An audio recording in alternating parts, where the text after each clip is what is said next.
Hvala svim učesnicima. Još jednom vam želim dobrodošlicu na GDI Solutions Day 2020. Ove godine u potpuno digitalnom obliku. Nadam se da ste se ugodno smjestili ispred svojih računala, pripremili kave, čajeve, vode, grickalice i ostalo potrebno. Svijet se ove godine promijenio. Susreli smo se s jednom od najvećih izazova modernog doma, pandemijom uzrokovanom virusom COVID-19. U roku od svega nekoliko mjeseci koronavirus se proširio na gotovo svaki dio naše planete i ubrzo postao globalni zdravstveni problem društva.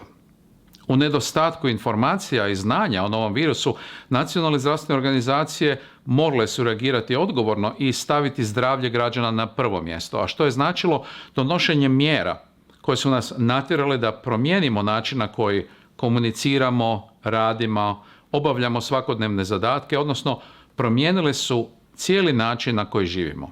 Ljudi kao društvena bića koja ovise o interakcije s drugima morali su pronaći načine kako održati socijalnu bliskost s jedne strane, no bez fizičke prisutnosti. A zaposlenici, od kojih do sada većina nije nikada iskusila rad od kuće, trebali su nastaviti isporučivati jednake rezultate bez svojih kolega s kojima su dijelili ured. Uprave, poduzeća i organizacija čija je aktivnost bila ograničena trebale su naći novi način kako nastaviti održivo poslovanje bez katastrofalnih posljedica. U nevjerojatno kratkom roku fizički svijet je postao virtualan, a digitalizacija je postala glavni termin javnih uprava, privatnih poduzeća, obrazovnih institucija, te praktično sviju koji su bez obzira na situaciju htjeli nastaviti protok poslovnih procesa. Bili smo svjedoci velikih promjena u javnom i privatnom sektoru i mnogi su se procesi digitalizirali, a rad od kuće je postao standard. Duboko vjerujem kako rad od kuće ne znači smanjenu efikasnost i lošije rezultate. Mi u GDI-u prakticiramo rad od kuće već od prije, godinama.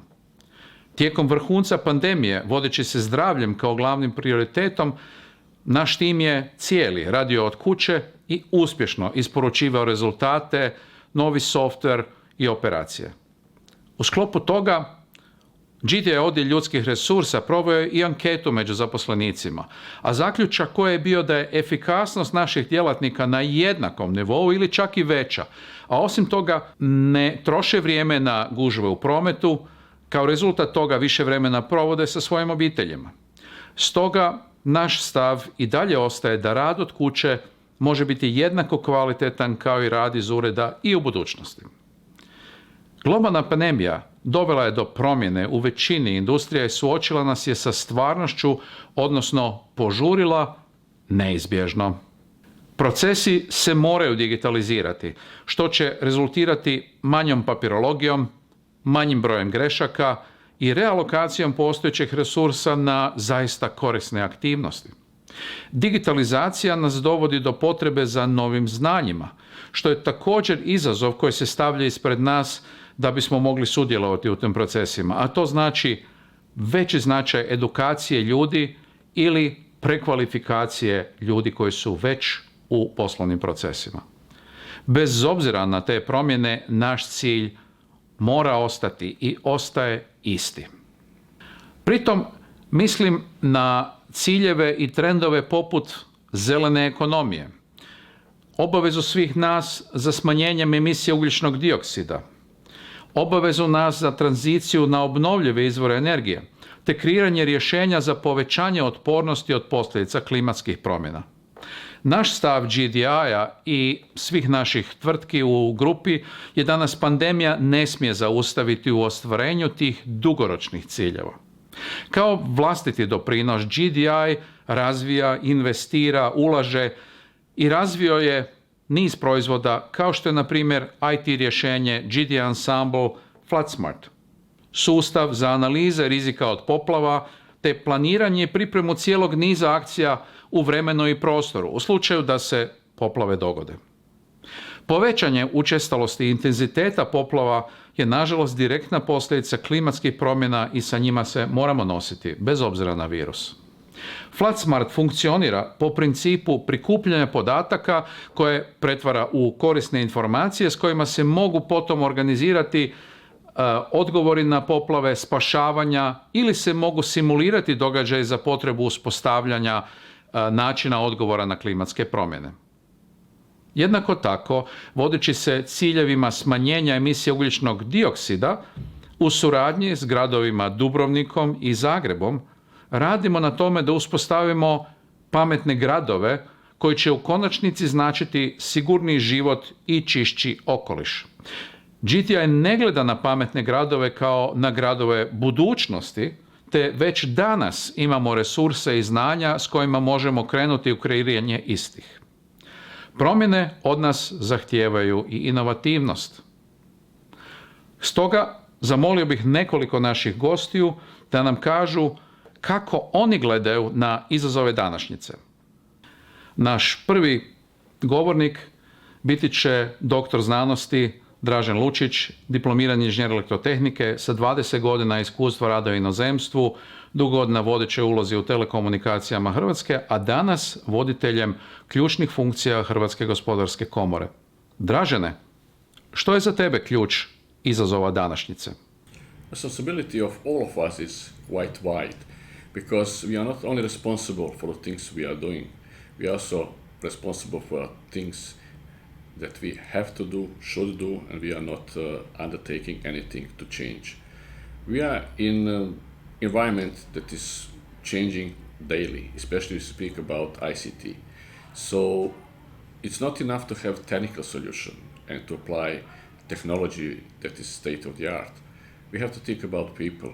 Without people, without motivated people, without people who are skilled for tasks that are in front of them, we will not achieve anything just applying state-of-the-art technology. And if we are responsible, we have to be responsible to apply technological solutions available today, but also to raise skills and motivation of the people who are applying that technology in our organization. We have to preempt what might happen tomorrow, even if it will not happen, but we know that something will happen and it will be unexpectedly, and that will be something that might harm our business. So that is everything part of our responsibility, not only what we're doing today, but what we should do tomorrow, and together with the people we are responsible for. Natalie, in 2020, how do you expect businesses to thrive, survive, and flourish? Business as usual is not anymore sustainable. Not for environment, not for owners and shareholders, not for new generation of workers. In order to thrive and survive in the current environment of exponential pace of changes of technology, but also climate, political, economical, environmental, and health turmoils we are faced with, organizations need to evolve and build flexibility which will ensure their adaptiveness to change. They can do it through building culture of continuous learning, of continuous experimentation, and continuous innovation with new technologies, new business models, new solutions, and in new markets. This kind of culture is a recipe for resilience and further growth in the future, which demands sustainability and resource efficiency. So what you're saying is that there can be new energy and optimism? Absolutely. We need to invest in our people, not only in our technology, and to help them stay motivated and to energize them with new technologies. And I'm sure that we will be able to create a better world. Thank you. Welcome to GDI Solutions Day 2020. Thank you. Dr. Dogan, thank you for joining us at GDI Solutions Day 2020. What's our key responsibility today? Well, key responsibility is preparing ourselves for change. And the way how we're doing that one is different from the way how we are used to. So in previous times, we were used to adopt to change as the change already happened. These days and in the future, we have to anticipate what kind of change is ahead of us, and we have to work today on the solutions for the future change. Why is that? Because we are responsible for the future of our next generations. Ako danas pogledamo pak specifično programe koji su namijenjeni baš digitalnoj Europi, nameće se interes za program koji se baš zove Program digitalne Europe i koji ima zapravo vrlo zamjetan budžet vezan također za sebe. Što bi trebalo da naši posjetioci GTS Solutions Day znaju o postojanju toga programa i što je sve kroz njega moguće? Kroz taj program je moguće financirati projekte ne samo u poduzećima koje se bave isključivo digitalnim razvojem, nego i drugim programima. Taj novac se čini velikim, ali kad se gleda na razini Europske unije od 500 milijuna stanovnika, on nije toliko velik. Ali sama ta cifra nije toliko bitna. Ljudi trebaju shvatiti da za digitalni razvoj postoji novac i u drugim programima, i u koheziji, i u programima znanosti i istraživanja. Znači, digitalizacija se provlači svugdje. Tako da digitalizacija može biti i dodatan element u velikim projektima, čak i u velikim projektima razvoja infrastrukture, cestogradnje, gradnji mostova i drugih. Znači, ljudi se ne trebaju obeshrabriti i misliti imamo taj projekt ili se fokusirati samo na taj projekt. Znači, moraju više multidisciplinarno gledati kad se prijavljuju za projekte Europske unije. Što je veći učinak u drugim područjima, to su šanse za dobivanje, za prolaz na natječaju veće, ako će se poštivati politika i prioriteti Europske unije. Toplo se zahvaljujem mojim gostima na odgovorima i sudjelovanju na GDI Solutions Day. Svako razdoblje sa sobom donosi svoje izazove. U ovom trenutku, jedan od najvećih izazova koje naši korisnici ističu je pitanje učinkovitosti, a koje posebno dolazi do izražaja kada organizacijama rastu odgovornosti i rastu očekivanja njihovih korisnika. Nedostatak organizacijskih resursa ili neadekvatna alokacija postojećih resursa dovodi do smanjenja učinkovitosti i ograničene mogućnosti izvođenja svojih odgovornosti.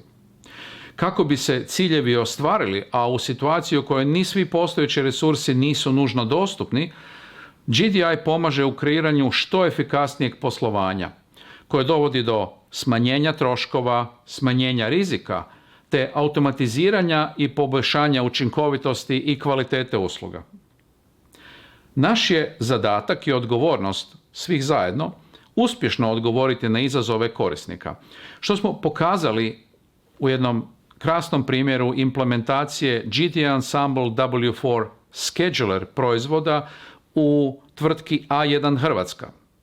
U svijetu gdje bez telekomunikacijskih usluga više nije moguće funkcioniranje infrastrukture ili društva, održavanje kvalitete usluge, gradnja mreže i ukupni servis je imperativ. Oduvijek smo bili svjesni koliko je važno biti spreman brzo reagirati na promjene. Pravodobna rješenja i brza reakcija ključan su čimbenik u svijetu neizvjesnosti. Takozvana flaster rješenja nisu ono što bi u poslovnom svijetu za korisnike imalo nužno pozitivnu konotaciju, ali su ponekad potrebna kako bi se izvanredne situacije dovele pod kontrolu i kako bismo onda promišljeno mogli doći do kvalitetnijeg rješenja dugoročno. Prethodna ulaganja, dugotrajni rad i iskustvo omogućili su nam u GDI-u da u roku od 48 sati od potresa u Zagrebu imamo spremnu aplikaciju za korisnike koji su htjeli prijaviti štetu od potresa. Takve reakcije omogućavaju nam naše dugoročne prethodne investicije i dugoročne prethodne investicije našeg partnera Esri. Sa mogućnošću da se Esri ArcGIS in the cloud aktivira odmah sa znanjem naših inženjera, bili smo u mogućnosti podržati brzo rješenje za odgovor na potres u gradu Zagrebu sa preko 1000 korisnika koje je dolazilo 1200 korisnika na mobilnim uređajima. GDI vlastita ulaganja idu u istraživanje i razvoj te integraciju i pripremu GDI Ensemble rješenja za implementacije na tržištu te u međunarodnu promociju, kako u Europi, na Bliskom istoku, tako i na globalnim konferencijama, kao na primjer na ESRI globalnoj konferenciji u San Diegu. Mi smo u GDI-u ponosni i na mnoga ulaganja koje odražavaju povjerenje i otvorenost prema našim partnerima u istraživačkom, razvojnom i integracijskom procesu. Posebno bih htio u ovoj godini izdvojiti novo startani projekt razvoja nove generacije GDI Ensemble for Logistics Operations rješenja, takozvanog CEGLOG rješenja, u suradnji s Fakultetom elektrotehnike i računarstva u Zagrebu. Ovaj razvoj GDI Ensembla predstavlja srž onoga čemu težimo. U suradnji sa znanstvenom zajednicom cilj je pronaći logistička rješenja kako bi se postigle dodatne uštede troškova koje će biti ujedno i energetski održive i učinkovite. GDI pak u suradnji s industrijskim partnerima radi na integracijama, kao što su integracije GDI Ensemble Supply Chain Assurance Cybertrace end-to-end rješenja usmjerenog posebno na telekomunikacijsku globalnu industriju zajedno sa 4 partnera koje je dobilo pozitivnu ocjenu na natječaju i krenut ćemo s njime, nadamo se, sljedeće godine. Želim posebno naglasiti ulogu odgovornosti. Odgovornost zaposlenog tehničara službe Telekoma koji dolazi u naše domove da osigura dostupnost interneta. Odgovornost dostavljača da nam omogući život i naš rad od kuće dok oni dolaze svojim vozilom kroz teškoće u prometu. Odgovornost zdravstvenih djelatnika da zdravstveni sustav funkcionira bez obzira na preopterećenje, ali jednako tako i odgovornost svih nas u tehnološkoj industriji da vam pružimo kvalitetna rješenja koja će vam svima olakšati rad u takvom okruženju. Odgovornost mora postojati u radu, ali i u odnosu prema kolegama, suradnicima, klijentima, te okolišu i svijetu općenito. Više nego ikad moramo biti svjesni koliko naši postupci mogu utjecati na druge živote. Stoga je važno uvijek se odgovorno prisjetiti da mi kao ljudi moramo imati na umu ono što radimo, da to ima efekt i da taj efekt mora biti pozitivan na druge. Smatramo da je globalna solidarnost koju pokazujemo boreći se za sprječavanje pandemije, boreći se za zaustavljanje pandemije printanjem 3D maski, pružanjem besplatnih telekom usluga, pružanjem usluga informiranja građanstva, pružanja financijske pomoći i ostalih društveno korisnih aktivnosti. To sve je primjer kako kada odlučimo možemo izazove rješavati zajedno. Za kraj, u ime GDI-a želim se zahvaliti svima vama, svima u javnim službama, u infrastrukturnim telekomunikacijskim tvrtkama i svima iz industrije koji ste spremno odgovorili i dalje odgovarate na izazove 2020. godine. Vi ste pokazali odgovornost. Vi ste zaslužni za to što smo svi mi mogli raditi od kuće i staviti naše zdravlje na prvo mjesto. Vi ste omogućili gotovo nesmetano odvijanje naših života i našeg rada.